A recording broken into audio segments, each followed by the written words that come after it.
Hello friends and welcome to this part 5 of Postman tutorial series.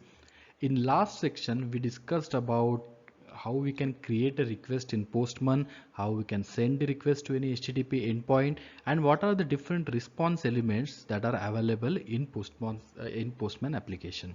So in this section we are going to discuss what are collections and what are the benefits that we can get out of it. So let's see what is the agenda of this discussion. So we will start with what are the collections, and then we'll proceed ahead with how we can manage the collection, how we can add request inside a collection, how we can add folders within that particular connection, and then we will see how we can run the collections and what are the benefits or what are the key features that we get out of running those collections. Then we will proceed ahead on how we can export or import those collections out of Postman. And finally, after all the demo, we will just summarize the benefits of these collections. So first is what are the collections? So collection is the key feature of Postman, or you can say that is one thing which really distinguishes it from other alternatives that are available in the market. Postman collections is nothing but a group of requests that you can organize into different folders.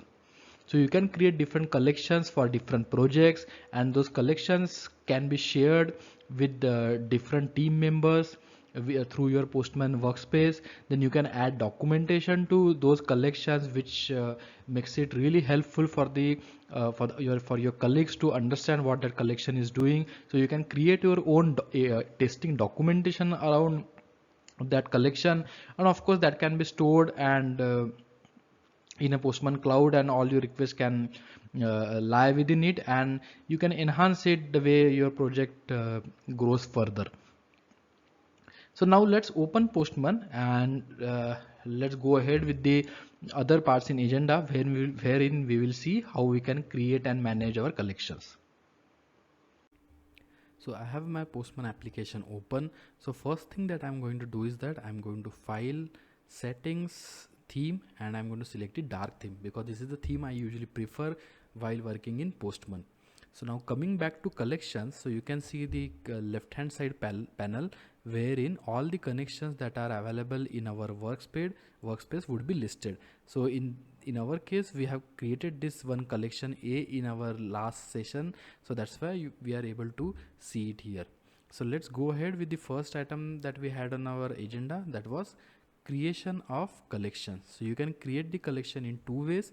Either you can click on this plus symbol, or you can go to file menu and click on new. So let me click on this plus symbol and it will open this particular tab. So first thing that I'm going to do is that I'm going to rename this collection, and let me rename it to collection B. So you can add the documentation for your collection. So you need to click on this pencil button and you can write down the documentation in markdown language. So I can write it like this: user API, and let me add one more line here. This has two APIs. So we will add two APIs to our collection. So in that case this description will make some sense.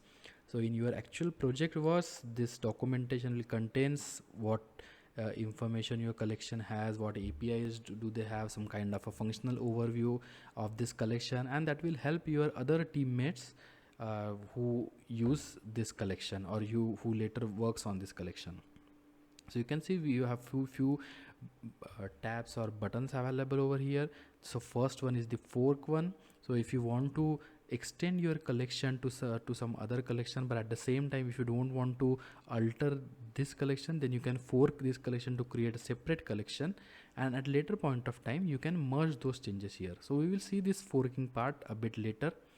Next is you can run the request in your collection using this button. At the moment we don't have any request in our collection, but we are soon going to add few. Next is the save button, and last is the share. So using share you can create you can share your collection with the other workspaces. So if I click here, I get the option to select it to share it to a workspace or via run in Postman, or you can even get the public link here. then you can also manage roles or remove it from workspace, or you can delete it. Then coming back to again our collection, so we have this three buttons available here. If I click on it, we get the different options which helps us to manage these collections. So now let's go to the other part, and which is about adding the request to our collection. So there are multiple ways in which we can add the request to our collection. So the first way is that we can create a new tab of get request, and we can give any URL over there. So in this case, let me give this particular user list URI.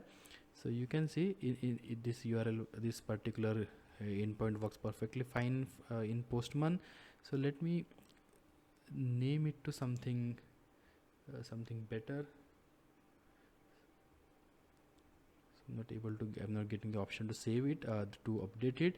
But if I click on save, so here I can change the request name. So let me name it to get user list, and let me save it to collection B.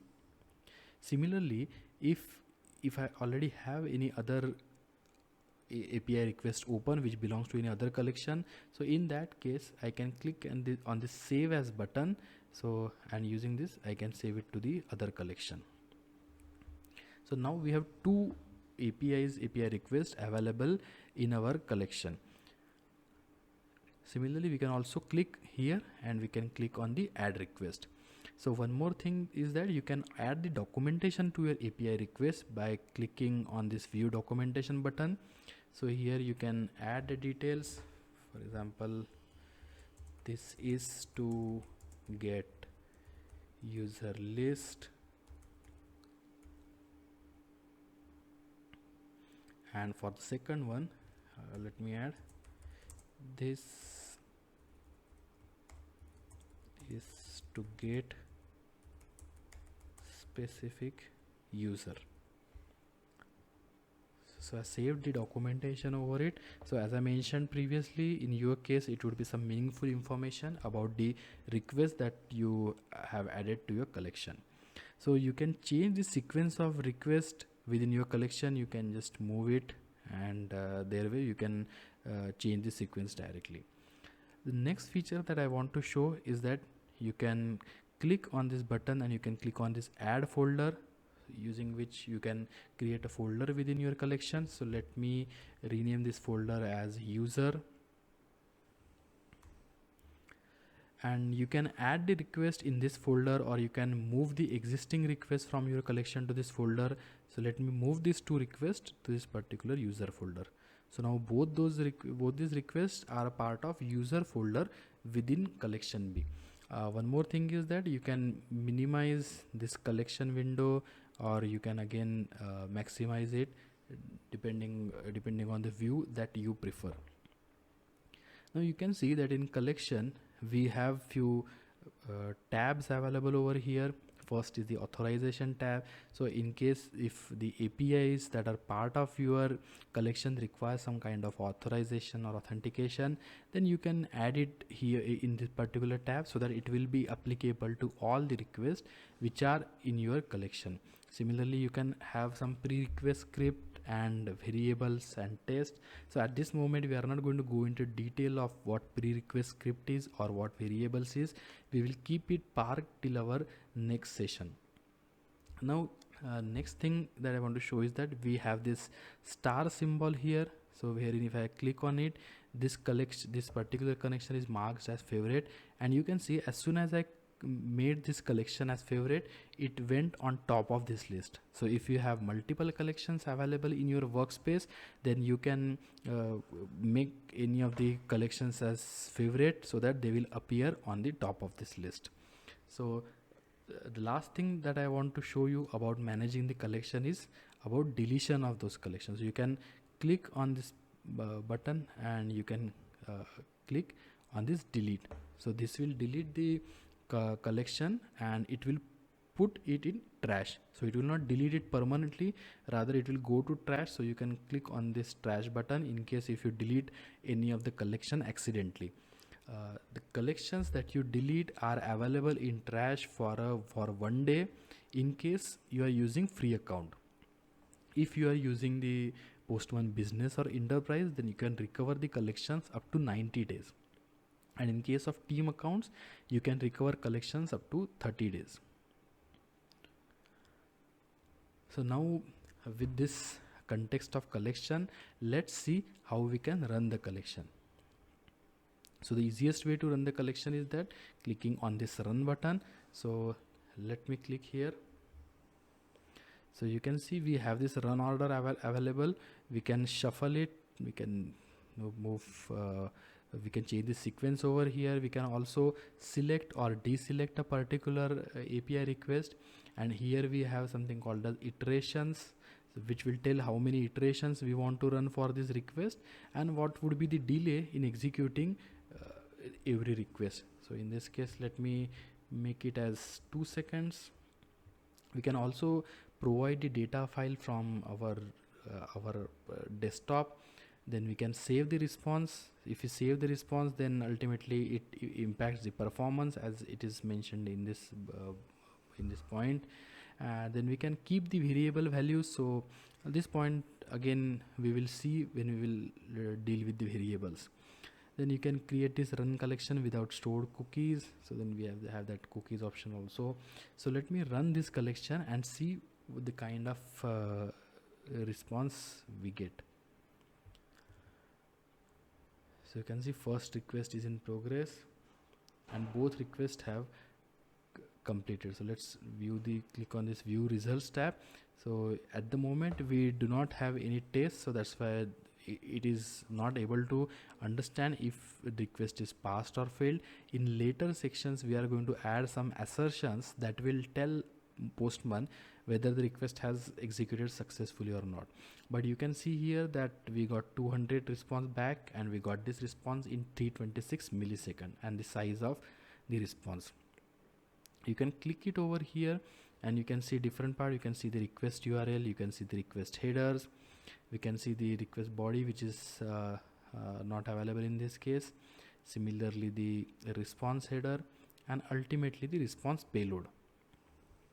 So all those details are available here. If you want to export the results, we can click here and this way we get the option to save the results on our desktop.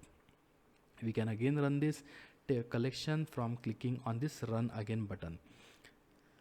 So at the moment I don't want to run it again, so let me click on closing this. So this is how you can run the different requests in your collection, and in next section we will further go into the details of this collection part.